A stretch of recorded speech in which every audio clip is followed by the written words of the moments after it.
Divya Himachal TV में आपका स्वागत है। आप देख रहे हैं आज दोपहर हिमाचल। आइए शुरुआत करते हैं दोपहर तक की कुछ चुनिंदा खबरों से। मंडी में अल सुबह भूकंप के झटके, रिक्टर स्केल पर 2.7 रही तीव्रता। कांगड़ा में बारिश का कहर जारी, किसानों पर सितम। सुधीर शर्मा ने अपने निजी आवास को कोविड केयर सेंटर बनाने का दिया ऑफर, डीसी को लिखा पत्र। वेतन कटौती के लिए तैयार एनपीएस कर्मचारी, पर केंद्र की अधिसूचना भी लागू करे सरकार।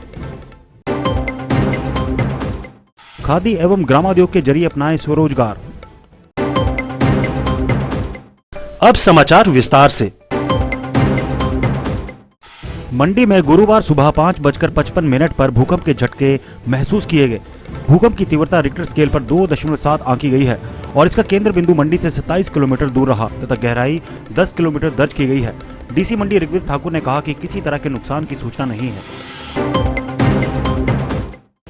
पहाड़ी राज्य हिमाचल प्रदेश के जिला कांगड़ा में गर्मियों के माह में बेमौसमी बरसात कहर बरपा रही है। सुबह से ही धर्मशाला व आसपास के क्षेत्रों में बारिश का सिलसिला शुरू हो गया। दोपहर बाद तेज बारिश शुरू होने से किसानों की आफत बहुत अधिक बढ़ गई। किसानों की बारिश के कारण फसल पूरी तरह से तबाह हो गई है। वहीं धर्मशाला में तेज बारिश होने से नालियां ब्लॉक हो गई व पानी सड़कों में गंदगी फैलाता हुआ नजर आया। वहीं बेमौसमी बरसात होने से लोगों को काफी अधिक परेशानियां झेलनी पड़ रही है। पूर्व मंत्री एवं कांग्रेस के राष्ट्रीय सचिव सुधीर शर्मा ने अपने धर्मशाला स्थित निजी आवास को जरूरत पड़ने पर कोविड केयर सेंटर बनाने के लिए उपायुक्त कांगड़ा राकेश प्रजापति को पत्र लिखा है। उन्होंने बकायदा जिला महासचिव आरपी चोपड़ा के नेतृत्व में एक प्रतिनिधिमंडल भेजकर उपायुक्त कांगड़ा को पत्र सौंपा, जिसमें उन्होंने कहा है कि कोरोना के हालात को देखते हुए यदि आवश्यकता हो तो उनके घर को भी कोविड केयर सेंटर बनाया जा सकता है। वहां पर करीब 50 बिस्तरों की व्यवस्था हो सकती है और उन्होंने ये भी कहा कि वहां दाखिल किए जाने वाले लोगों को दी जाने वाली सुविधाओं को भी वहन करने के लिए वे तैयार हैं। जब से देश में कोरोना की दूसरी वेव आई है तब से हमने ये देखा है कि बड़ी तेजी से कोरोना जो है वो पूरे देश के अंदर फैल रहा है और हमारा प्रदेश भी इससे अछूता नहीं रहा है। और जितने साधन संसाधन सरकारों के पास हैं, न केवल हमारे प्रदेश में बल्कि बाहर भी, वो भी कोरोना महामारी के चलते कहीं ना कहीं उनमें भी कमी आई है। ऐसे में हमारा ये प्रयास है कि जो भी हमारे पास साधन हैं, जितना भी बन सकता है, वो हम अपने समाज के लिए दें, लोगों के लिए दें जो पीड़ित हैं। और इस समय हमको एक परिवार की तरह इस महामारी से लड़ना है इकट्ठे होकर के। तो ये निर्णय लिया सभी लोगों ने मिलकर के कि जो हमारे पास जगह उपलब्ध है, चाहे वो अपने प्रेमिसेस हैं या घर है, वो हमने प्रशासन को लिखा है कि अगर आप उसको आइसोलेशन सेंटर या कोविड केयर सेंटर के रूप में इस्तेमाल करना चाहें तो वो सारी सुविधा हम वहाँ पर देंगे और जो भी वहाँ पर लोगों के रहने का, खाने का, बाकी व्यवस्था जो होगी उसका खर्चा भी स्वयं वहन करेंगे। और ऐसे ही मुझे लगता है कि बाकी लोग भी खुल करके अगर सामने आएंगे तो हम इस महामारी। न्यू पेंशन स्कीम कर्मचारी एसोसिएशन कांगड़ा जिला के प्रधान राजेंद्र मिन्हास ने कहा कि सरकारी कर्मचारी इस त्रासदी के समय सरकार के साथ हैं। वे किसी भी तरह के सहयोग के लिए तैयार हैं। जिला प्रधान ने कहा कि कर्मचारियों ने 24-24 घंटे भी ड्यूटी कर अपनी जिम्मेदारी निभाई है और त्रासदी में हर तरह की परीक्षा के लिए कर्मचारी तैयार हैं। एनपीएस कर्मचारियों का भी परिवार होता है, जिसकी सुरक्षा को लेकर आज हिमाचल का 1 लाख एनपीएस कर्मचारी चिंतित है। वे सरकार से उसी परिवार की सुरक्षा के लिए 2009 की केंद्र की अधिसूचना को हिमाचल में लागू करने की मांग रख रहे हैं। नमस्कार, मेरा नाम राजेंद्र मिन्हास, जिला प्रधान कांगड़ा, न्यू पेंशन स्कीम कर्मचारी एसोसिएशन।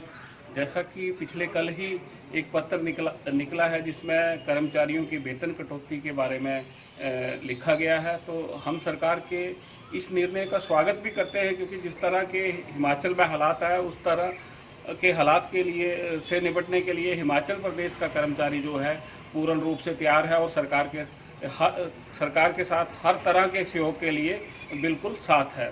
पूर्व में भी जैसे पिछले साल कोरोना महामारी का जोर पकड़ा तो हिमाचल के कर्मचारियों ने इसके लिए जो ज़रूरतमंद थे उनको राशन भी पहुंचाया और इसके साथ साथ एसोसिएशन ने मुख्यमंत्री राहत कोष में कोविड राहत कोष के लिए जो है 24 लाख के करीब जो है अनुदान राशि भी दी। लेकिन इस अधिसूचना के साथ साथ हम ये चाहते हैं प्रदेश सरकार भी 2009 की अधिसूचना जिसके तहत एनपीएस कर्मचारी की सेवा के दौरान मौत पर जो है परिवार को पेंशन का लाभ है, वो लाभ हिमाचल प्रदेश कर्मचारियों को जो है तत्काल प्रभाव से प्रदेश सरकार लागू करे, क्योंकि जो कोरोना महामारी का जिस तरह से प्रकोप बढ़ रहा है उसमें थोड़ी असुरक्षा जो है हर एनपीएस कर्मचारी महसूस कर रहा है अपने परिवार के प्रति, क्योंकि हर कर्मचारी का एक परिवार है और उसके प्रति उसकी जवाबदेही है। तो एक असुरक्षा की भावना जो कर्मचारियों में है, इससे इसका जो है।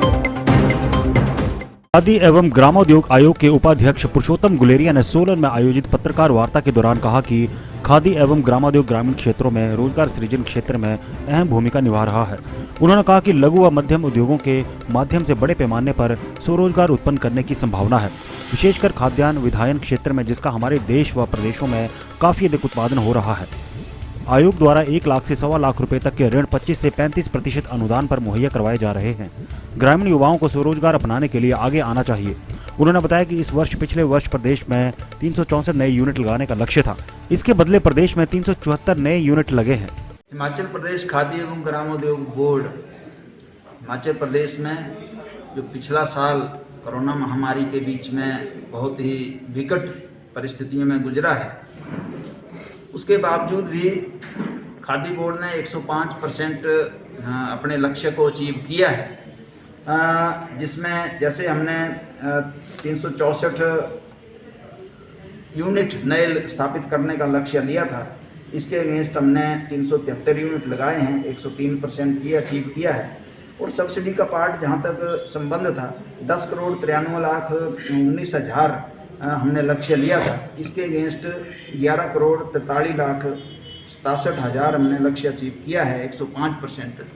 और ये सारा संभव हो पाया है आदरणीय मुख्यमंत्री श्री जयराम ठाकुर जी की उदारवादी नीति के कारण और आदरणीय इंडस्ट्री मिनिस्टर श्री विक्रम ठाकुर जी के सहयोग के पूरी दुनिया भर में कर रहे हैं। खादी बोर्ड को बहुत बूस्टअप मिला है उससे, और मैं कह सकता हूं मोदी जी ने जो एक नारा दिया है कि वोकल फॉर लोकल, उसका प्रभाव आम जन में पड़ रहा है। खादी के माध्यम से जो प्रोडक्ट तैयार हो रहे हैं उनके प्रति लोगों का रुझान बढ़ा है।